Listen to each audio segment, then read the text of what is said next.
हमारे प्रदेश के अध्यक्ष राजीव चंद्रशेखर जी, भारतीय जनता पार्टी के नेशनल जनरल सेक्रेटरी और यहाँ के इलेक्शन इंचार्ज विनोद कावरे जी, सह केंद्रीय मंत्री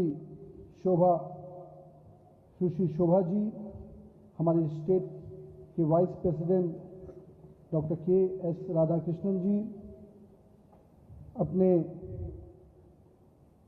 यहाँ के वरिष्ठ नेता ए.एन. राधाकृष्णन जी, के. सोमेन जी, हमारे बीच में उपस्थित आदरणीय प्रकाश जावड़ेकर जी और यहाँ पर उपस्थित पार्टी के सभी वरिष्ठ पदाधिकारीगण, सभी पार्टी के जिला अध्यक्षगण, हमारे केंद्रीय मंत्री जॉर्ज कुरियन साहब, वे मुरलीधरन जी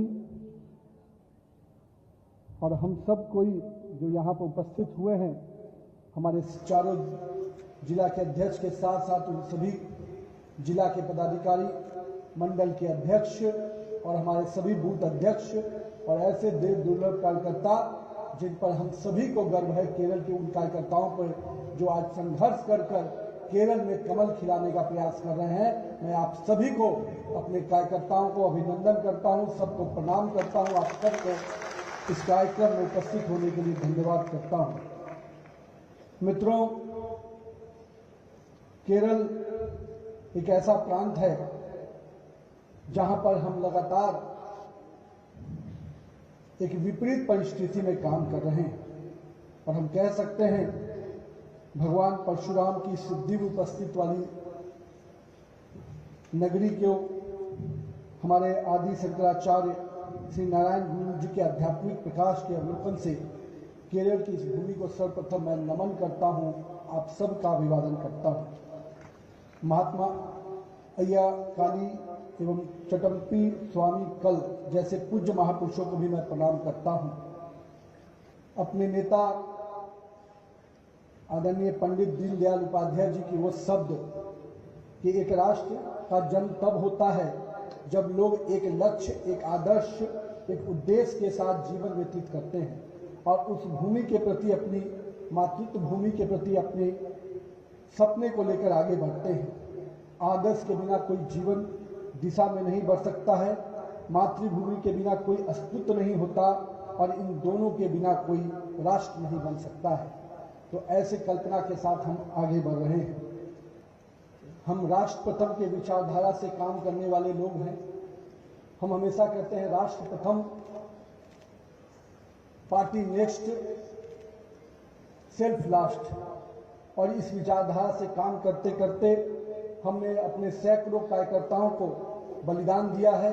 संघ और भाजपा के उन 250 से अधिक उन अमर बलिदानियों को भी मैं आज विशेष रूप से नमन करता हूं। इन अपने बलिदानियों के शौर्य के कारण ही, इनके पुरुषार्थ के कारण ही आज भाजपा का विस्तार हो रहा है। आज भाजपा का एक सांसद, एक मेयर, 2 नगरपालिका अध्यक्ष, 30 से अधिक पंचायत अध्यक्ष और करीब 2000 से अधिक निर्वाचित जनप्रतिनिधि बने हैं। इसका श्रेय आप सभी कार्यकर्ताओं को जाता है, आप सभी के मेहनत को जाता है। प्राकृतिक सौंदर्य से संपन्न यह भूमि आयुर्वेद, खेल, विज्ञान, सभी विधाओं में ये भूमि आगे है, पर उसके बावजूद भी यहाँ की अपार संभावनाएं को यहाँ के 2 दलों ने बारी बारी से सत्ता लेकर केवल उसका शोषण किया है। केरल के विकास के दौर में उसको पीछे रखने का काम किया है। वर्षों से जो यहाँ के विकास की राजनीति को आगे बढ़ाया जा सकता था, केरल को उत्तम राज्य बनाने का दिशा में आगे बढ़ाया जा सकता था, पर इन दोनों दलों ने, चाहे वो यूडीएफ हो एलडीएफ ने, सत्ता की बारी बारी से नूरा कुश्ती कर यहाँ के विकास को रोकने का काम किया। यहाँ का युवा जो आगे बढ़कर इस राज्य के विकास में अग्रणी योगदान दे सकता था, उसको रोकने का काम किया गया। और मैं कह सकता हूं कि आज केरल उस मोड़ पे खड़ा है जहां पूरी तरह से बदलाव की आंधी को युवा नेतृत्व देने वाला है। हमने देखा है इन दोनों की मिली भगत के माध्यम से यहाँ अराजकतावादी सरकार रही, भ्रष्टाचार में डूबी हुई सरकार रही और तुष्टीकरण की राजनीति की पराकाष्ठा को हम लोगों ने देखा है। अगर हम सब इन लोगों की इस कारगुजारी को जनता के बीच में ले जाएंगे तो निश्चित रूप से जनता इस परिवर्तन के साथ खड़ी हो जाएगी। हम लोगों ने देखा कि किस प्रकार से यूडीएफ और एलडीएफ सनातन विरोधी पूरी तरह से बनने की होड़ लगी है। एक तरफ यूडीएफ जमात इस्लामी और मुस्लिम लीग जैसे पार्टियों से खुलेआम समझौता करती है, खुलेआम काम करती है, वहीं हमें रामायण पढ़ने से भी रोकने का काम करती है। मंदिरों के सामने फांसी लगा दिया जाता है। ये कहीं ना कहीं एक कृत्य कोई और नहीं, यहाँ की बैठी हुई सरकार करती है। एलडीएफ जो भ्रष्टाचार के साथ साथ हमारे आस्था के केंद्र भगवान अयप्पा को भी नहीं छोड़ा है। और मैं तो ये कहूँगा कि यूडीएफ के साथियों और एलडीएफ के साथियों ने इस देश में जो सनातन परंपराओं को लगातार चोट पहुंचाने का काम किया है, उनकी भावनाओं को चोट पहुंचाने का काम किया है, इसके कई उदाहरण हैं। बगल का राज्य तमिलनाडु देखिए, जहां दीपम पूजा करने के लिए रोकने का काम कोई और नहीं, वहां की सरकार, कांग्रेस में बैठी हुई सरकार, इंडिया अलायंस की सरकार ने किया। हमें ये भूलना नहीं चाहिए, ये वही कांग्रेस है जिन्होंने राम सेतु और राम के होने पर सवाल उठाया था और सुप्रीम कोर्ट में हलफनामा भी दायर किया था। ये वही लोग हैं जो अयोध्या में श्री राम के मंदिर में ताला लगाने का काम किया था। आज वो यहाँ पर सबरीमाला के माध्यम से राजनीति रोटी सेकना चाहते हैं, तो केरल के प्रांत के लोग उनके इस झांसे में नहीं आने वाले हैं। हम सबरीमाला के दोषियों को सजा दिला के रहेंगे। यहाँ की सरकार ने जिस प्रकार से नूरा कुश्ती किया और बेल के माध्यम से अपराधी को रिहा करने का काम किया है, मैं मानता हूं कि एलडीएफ और यूडीएफ की सरकार के मिली भगत से ये काम हुआ है और इसके खिलाफ भाजपा का कार्यकर्ता सड़क पर उतर कर आंदोलन भी करेगा और उस बड़े घटना के अंजाम देने वाले अपराधियों को सजा दिलाने का काम भाजपा के कार्यकर्ता करेगा। हम लाखों सनातनी परंपराओं के लोगों की भावना को ठेस पहुंचाने वाले लोगों को किसी भी हाल में माफ नहीं करेंगे। उसके लिए जो भी कुर्बानी देनी होगी हम देंगे, लेकिन ये लड़ाई हम ताकत और मजबूती से लड़ेंगे। एक तरफ माननीय प्रधानमंत्री जी भव्य श्री राम मंदिर के निर्माण का रास्ता प्रशस्त करते हैं, उज्जैन के महाकाल को भव्य स्वरूप प्रदान करते हैं, सोमनाथ सहित अन्य कई हमारे धार्मिक स्थलों को पुनर्जीवित करने का काम करते हैं। और एक और यहाँ पर जो सरकार बैठी है वो अपमानित करने का प्रयास करती है। इसके खिलाफ भाजपा पूरी तरह से तैयार है और हम जनता के साथ इस मुद्दे पे खड़े रहेंगे। हमें भूलना नहीं चाहिए, केरल की यही भूमि है जिसको पीएफआई का मुख्य केंद्र बनाया गया। करीब 50,000 से अधिक लोगों को सदस्य बनाया गया। देश भर में 140 से अधिक कार्यालय खोले गए और देश में आतंकवादी घटना करने के लिए उनको शिक्षित और प्रशिक्षित करने का काम किया गया। उसको भी रोकने का काम किसी ने किया तो अपने प्रधानमंत्री श्री नरेंद्र मोदी जी ने किया। 28 सितंबर 2022 को मोदी सरकार ने उस पर बैन लगाकर पूरी तरह से अपराधियों को संरक्षण देने वाले इस संगठन को बंद करने का काम किया है। महिलाओं के प्रति अपराध, जिस राज्य में महिलाएं सेविका बनकर, महिलाएं अलग अलग सेवाओं में अपनी सर्विसेज देकर शिक्षा के क्षेत्र से अपना अध्ययन करके आगे बढ़ रही थी, उस राज्य में महिलाओं का उत्पीड़न, महिलाओं के प्रति अपराध सबसे अधिक आंकड़ों में नजर आता है। तो कहीं न कहीं दिखता है कि यहाँ की सरकार मौन बैठी है और महिलाओं का अपमान और शोषण होने को छोड़ रखी है। हम इसके खिलाफ भी आवाज को बुलंद करेंगे। आज केरल का युवा पलायन के लिए अगर मजबूर हो रहा है, प्रत्येक वर्ष 3 से 4 लाख युवा रोजगार के लिए, अन्य चीजों के लिए बाहर जा रहे हैं। एक समय केरल शिक्षा का केंद्र बनता था, कई संस्थानें यहाँ पर शिक्षा का केंद्र बन देती थी। आज उसी केरल से युवाओं को अगर बाहर जाना पड़ रहा है, इसका दोषी कोई और नहीं, यहाँ पे जो बैठी हुई सरकार है, जिसको आप इंडिया अलायंस कह सकते हैं, सत्ता और विपक्ष में दोनों में अगर कोई बैठा है तो ये वही लोग हैं जो सत्ता और विपक्ष की खाली नूरा कुश्ती करते हैं और कहीं ना कहीं यहाँ के लोगों को न्याय देने के बजाय भ्रष्टाचार और अराजकता वाली सरकार देते हैं। हम नए विचार के साथ, नए जोश के साथ, नए नेतृत्व के साथ पूरी तरह से एक नई राजनीतिक संस्कृति के साथ केरल के विकास के आगे ले जाने के लिए प्रतिबद्ध हैं।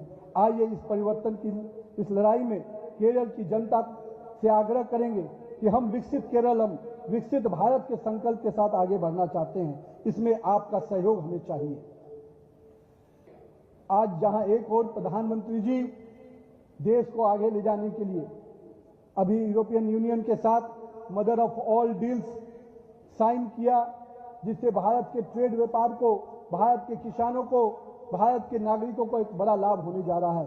दूसरी ओर अमेरिका के साथ भी ऐतिहासिक व्यापार समझौता होने से भारत के व्यापारियों को, भारत के किसानों को, और हम कह सकते हैं कि अपने इस कोस्टल एरिया के उन मछली पालकों को भी बहुत बड़ा लाभ होने जा रहा है।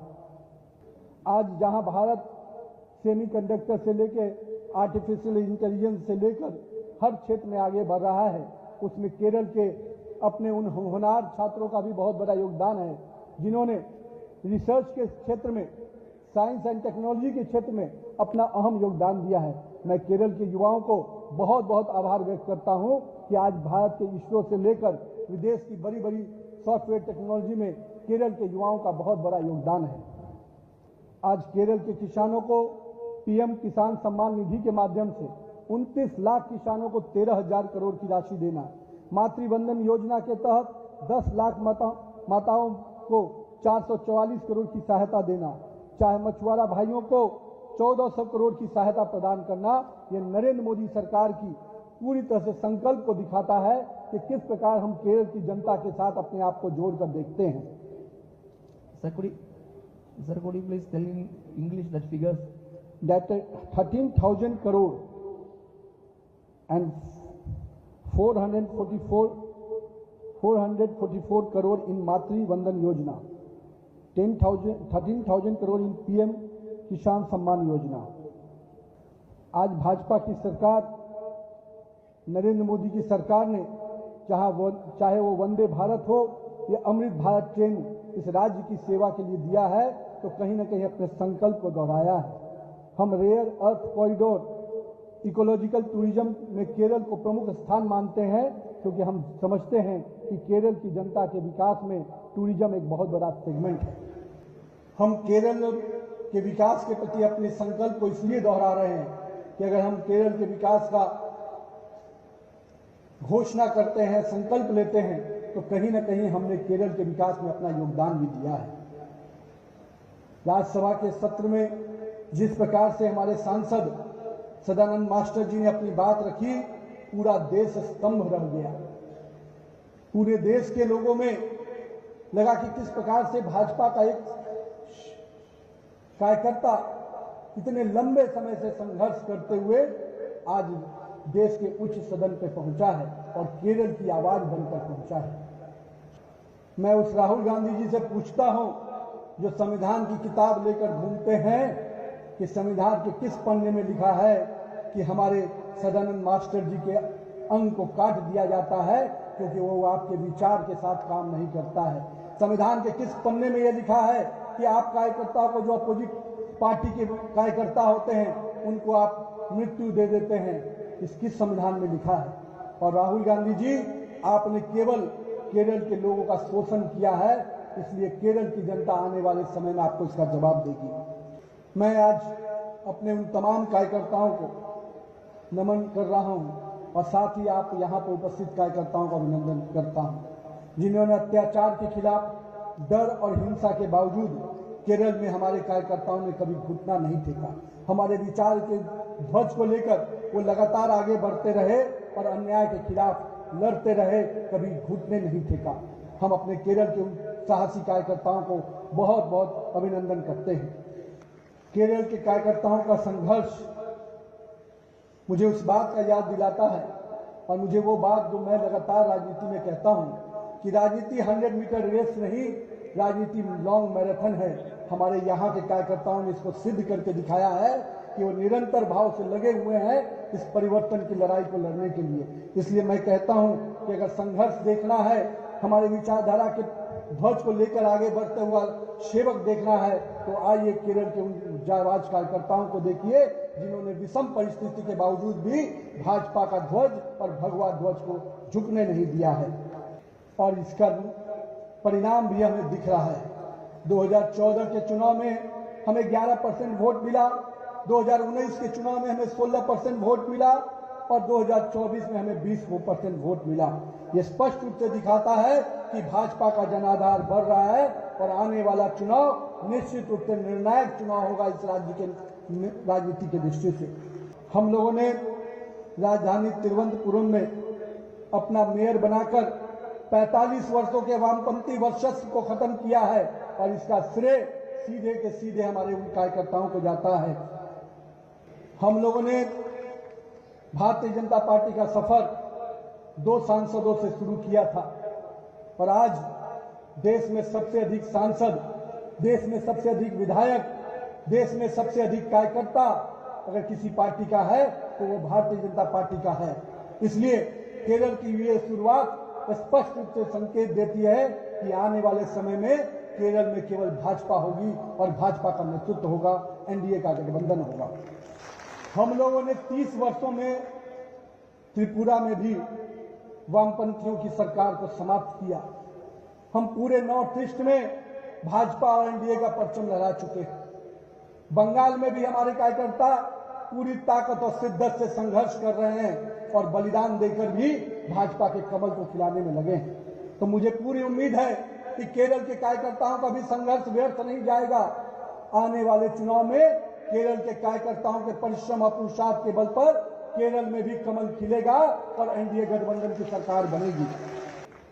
आइए मेरे मित्रों, हम संकल्प करें कि हम माननीय प्रधानमंत्री जी की सरकार की योजनाओं को, उनकी उपलब्धियों को और साथ ही साथ अपने विचारों को लेकर एक एक बूथ पर जाएंगे, एक एक मोहल्ले में जाएंगे, एक एक गांव और टोले में जाएंगे और भाजपा के विचारों को, भाजपा के विकास रथ की जानकारी एक एक व्यक्ति को देंगे। प्रधानमंत्री के विजन को हम जनता के बीच में लेके जाएंगे और निश्चित रूप से अब वो समय आ गया है कि इन एलडीएफ और यूडीएफ की उल्टी गिनती शुरू हो जाए। तो आपके माध्यम से इस केरल के चुनाव में मैं अपने बूथ अध्यक्ष और सभी कार्यकर्ताओं से आग्रह करता हूं कि आइए इस केरल में भाजपा के संकल्प को आगे बढ़ाइए, नरेंद्र मोदी के नेतृत्व में एक ऐसी सरकार बनाइए जो अंतिम व्यक्ति पैदान पर बैठा हुआ व्यक्ति को भी विकास की योजनाओं से जोड़ेगा, जो केरल को उत्तम प्रदेश बनाएगा, केरल के टूरिज्म को, केरल के विज्ञान को, केरल के शिक्षा को एक अन्य बड़े स्तर पर लेकर हमें जाना है। तो आइए मित्रों, हम सब मिलकर संकल्प करें भारत माता की जय के आह्वान के साथ, वंदे मातरम के आह्वान के साथ कि हम केरल में कमल खिलाएंगे। भारत माता की जय, भारत माता की वंदे मातरम, वंदे, जय श्री राम, जय श्री राम।